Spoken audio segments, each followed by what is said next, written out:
for class 11. My topic based on the mechanical properties of fluid. Topic is Stokes law. तो बेटा जो Stokes law होता है इसमें फोर्स होता है, ठीक है। जैसे कि हमारा फ्लूइड है, फ्लूइड के अंदर भी एक फ्रिक्शनल फोर्स लगता है जिसको हम विस्कस ड्रैगिंग फोर्स बोलते हैं या बैकवर्ड फोर्स बोलते हैं। वो कैपिटल F किस पर डिपेंड करता है? वो करता है कोएफिशिएंट ऑफ विस्कोसिटी पे। तो ये डायमेंशनल मेथड से हम इसको प्रूव कर रहे हैं। थीटा की पावर a, रेडियस पर r की पावर b, वेलोसिटी पर तो b की पावर c। प्रोपोर्शनल का साइन हटेगा, कांस्टेंट ऐड हो जाएगा k, ठीक है। ये जो k है इसकी वैल्यू 6 पाई रखेंगे। आप किसी भी न्यूमेरिकल के लिए सॉल्व करेंगे तो ये कांस्टेंट है तो उसकी वैल्यू सेम आएगी, 6 पाई आएगी, मींस 6 into 3.14। अब इसके अंदर हम डायमेंशन पुट करेंगे तो बेटा फोर्स की डायमेंशन होती है, इसको आप मान लेंगे इक्वेशन नंबर 1।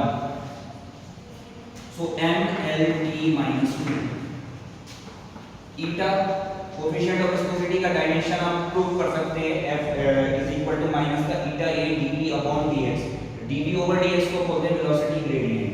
सो ml minus 1 t minus 1 की पावर a l की पावर b और वेलोसिटी होता है lt minus 1 की पावर c। अब इसमें हम टर्म्स को इक्वल कर देंगे।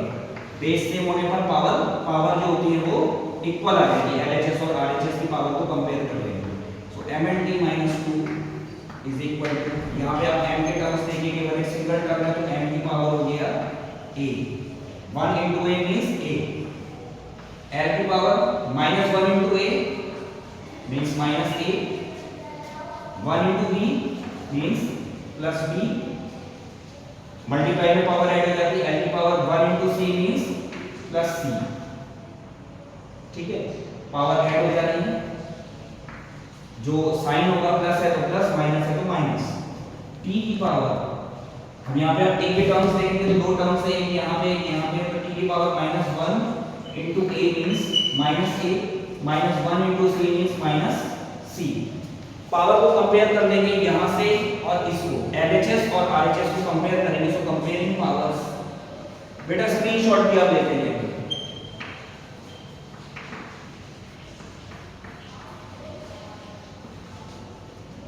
a is equal to 1, एक तो टर्म आपको वैसे मिल गया, a is equal to 1 आ गया।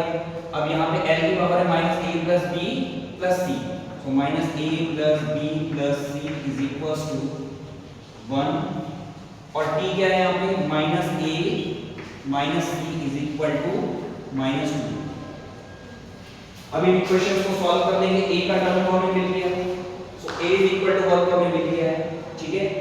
तो माइनस 1 माइनस थर्ड इक्वेशन में रखेंगे, -1 minus c is equal to -2। तो minus c is equal to -2 plus 1, तो minus c is equal to -1, minus से माइनस कैंसिल हो गया, c इज इक्वल टू आ गया 1। अब a और c मिल गया हमें तो c निकाल देंगे हम, means -1 plus b plus 1 is equal to 1, 1 से 1 कैंसिल हो गया, तो b इज इक्वल टू -1 कर जाके +1 हो गया। अब b मिल गया हमें बेटा, a मिल गया और c मिल गया, ठीक है। अब ये जो तीनों टर्म है इसको किस में रख देंगे, इक्वेशन 1 में रख देंगे। So f is equal to आ गया k eta की पावर 1, r की पावर 1, b की power 1। So f is equal to आ गया k eta r b। और मैंने जैसा कि बताया था कि ये जो k है ये कांस्टेंट है और इसकी वैल्यू सेम रहेगी। So f is equal to 6 pi eta r b। ये आपका स्टोक्स फॉर्मूला है।